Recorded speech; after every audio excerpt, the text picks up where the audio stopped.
He found her half buried in the sand, branded unfit, Class X across her back like a cruel joke. When she opened her eyes, the sky turned white. "You should have left me," she rasped. "I tried," he said. "My ship refused." Above them, satellites blinked awake. Recording the moment love broke the Empire's favorite rule. The storm finally broke, leaving the world silent, except for the faint hum of dying machinery. Elias Vaughn wiped blood from his temple and stared at the violet giant who had just dragged him out of a collapsing ridge. Her breathing came in steady bursts, calm and deliberate, as if she'd done this 100 times before. He wanted to speak, to thank her, but she was already inspecting his fractured oxygen line with sharp, oil-streaked fingers. "Human tech," she muttered, twisting a clamp with her thumb. "Built to break when you need it most." Elias managed a weak smile.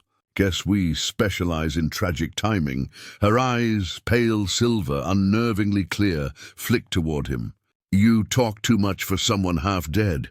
"Talking's how I stay alive," he replied. She didn't laugh, but the corner of her mouth twitched. For a moment, that was enough to make the dying landscape feel less cruel. They stood at the edge of a scorched valley where the horizon shimmered like molten glass. The air tasted metallic, laced with static from the radiation storms. Above, the sky wasn't sky anymore. It was a ceiling of fractured satellites blinking like forgotten ghosts. "What is this place?" he asked. "Kareth 9, she said simply. "The Empire's graveyard, where the broken get recycled. And you?" She lifted her shoulder, a motion too casual to hide the burn mark etched across her back. "Unfit, Class X." He knew that mark. He'd seen it in the archives, on test subjects classified as non-viable breeding stock. He should have looked away. Instead, he said softly, "They measured you wrong." For the first time, she looked uncertain. "You're one of them, aren't you?" "Scientists makers." "Was," he corrected. "Now I'm just another mistake trying to fix himself." The wind rose again, sweeping dust between them. Somewhere in the distance, a metal tower groaned and collapsed. She turned toward the noise instinctively, reflexes of a soldier still trapped inside exile. "Stay close, human," she said. "This planet doesn't like survivors." He followed, limping slightly, his scanner flickering warnings in red. He didn't know her name yet, but something in her voice, rough, deliberate, alive, made him certain he wouldn't survive. This world without her, they found shelter. In the hollow shell of an overturned transport, a rusted carcass half buried, in sand and forgotten by whoever owned it last. Lyra worked in silence, patching the holes in the metal with melted wire and strips of insulation. Elias watched from a respectful distance, nursing his cracked wrist scanner and pretending he wasn't useless. "You can sit, you know," she said without looking up. "I'm sitting. You're fidgeting." "It's louder than the wind." Her tone was flat, but not cruel. Somewhere in the dryness of it, Elias thought he heard humor trying to survive. He liked that. He needed it. As night fell, the horizon burned orange, then black.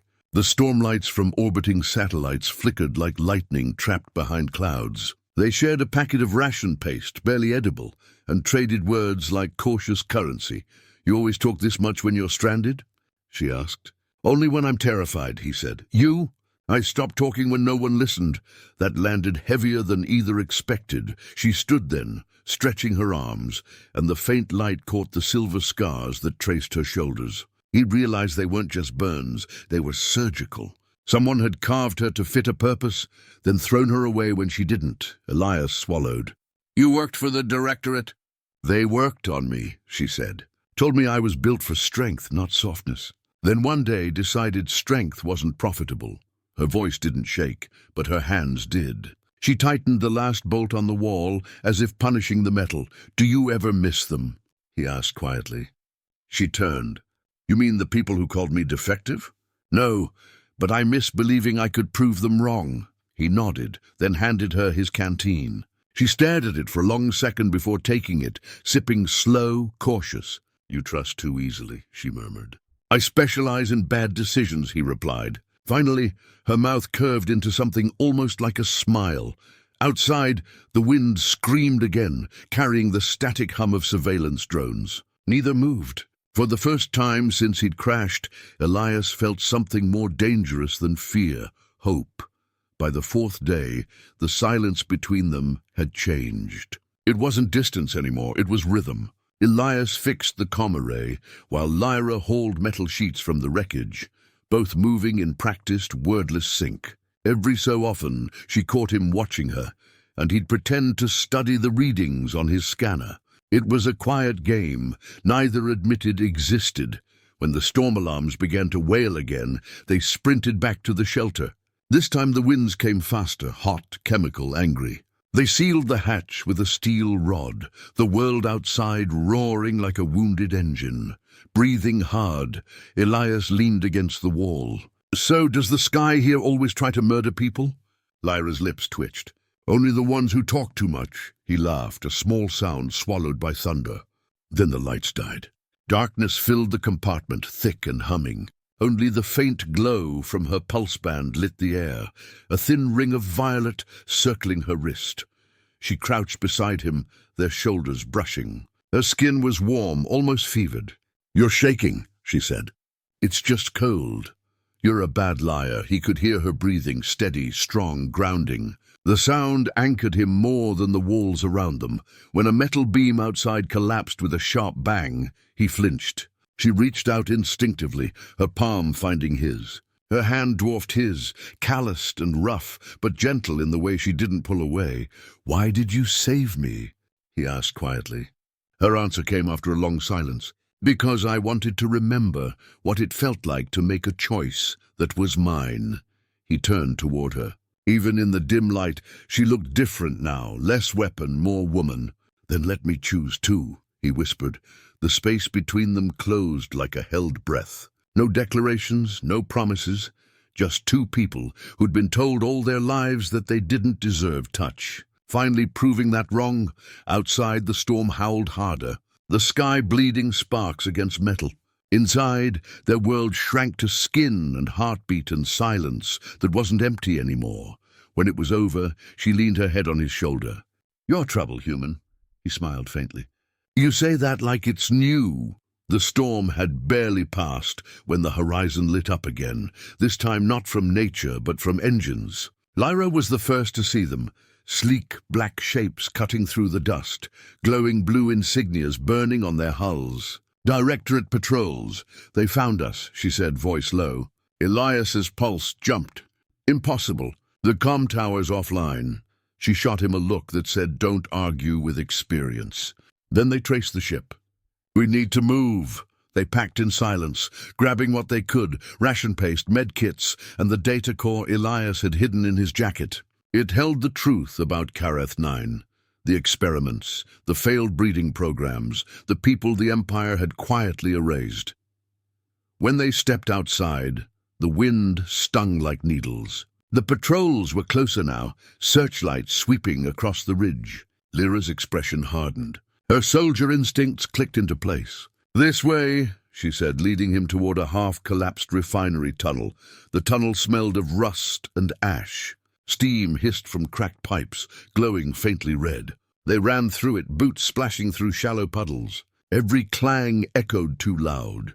"You ever think," Elias said between breaths, "that maybe survival's overrated?" Lyra didn't slow. "Not until I met you." He almost laughed, but the sound broke into a cough. Ahead, a flicker of motion, someone waiting near the old generator core. A man with a broad grin and a stolen rifle. "Tor!" Lyra muttered. "I should have known." The smuggler stepped forward. "You should have called sooner, soldier. The Directorate pays triple for live captures." Elias froze. Lyra moved first. The fight was fast and vicious. Tor swung the rifle. She caught it with one hand, slammed him against the wall. Steam burst from the pipes, filling the tunnel in white fog. A single shot went off, deafening, blinding. When the smoke cleared, Tor was gone, swallowed by the reactor pit. Lyra's chest heaved. Her arm was bleeding. Elias grabbed her, pressing a cloth against the wound. "Doesn't hurt," she said, breathless. "You're a terrible liar," he muttered. Outside, sirens wailed again. Their time had run out. Lyra looked at him, eyes fierce, alive. "Then we run, human. Together this time." And they did. They didn't stop running until the sky began to pale. The air outside the tunnels was thinner here, quieter. For the first time in days, the world wasn't trying to kill them. It just watched. Lyra collapsed beside a ridge of black stone, breathing hard. Elias sank down next to her, his shirt torn and streaked with soot. For a long time, neither spoke. The silence wasn't empty now. It was earned. He finally said, "You could have left me back there." She gave him a sideways look. "I tried." "You're heavier than you look." He smiled, even though his ribs hurt when he did. "That's gratitude, I assume." "Close enough," she said, smirking faintly. They waited until the stars shifted. Then over the horizon, a faint blue shimmer appeared, a docking beacon from an old colony port. Hope flickering like a promise. By dawn, they reached it. The landing pads were cracked and silent, but one vessel still stood, a rusted transport with its name half burned off. A woman with metal joints and tired eyes stood guard at the ramp. She didn't ask questions when Lyra offered the data core. She just nodded once and said, "You'll want to be gone before the next sweep." Inside the ship, warmth returned, thin air, recycled light, but safety. Lyra slumped into a seat, her massive hands trembling for the first time since he'd met her. Elias knelt in front of her. "You're bleeding again." She shook her head. "No, that's not it." He followed her gaze to her stomach, where a faint glow pulsed beneath her skin, soft, rhythmic, alive. It took him a second to understand. "Oh," he whispered, "Lyra." She stared straight ahead, eyes wet but steady. "They said I wasn't made for this, that I couldn't carry life." He reached for her hand, gripping it tight. Then they were wrong again. Outside, the engines hummed to life.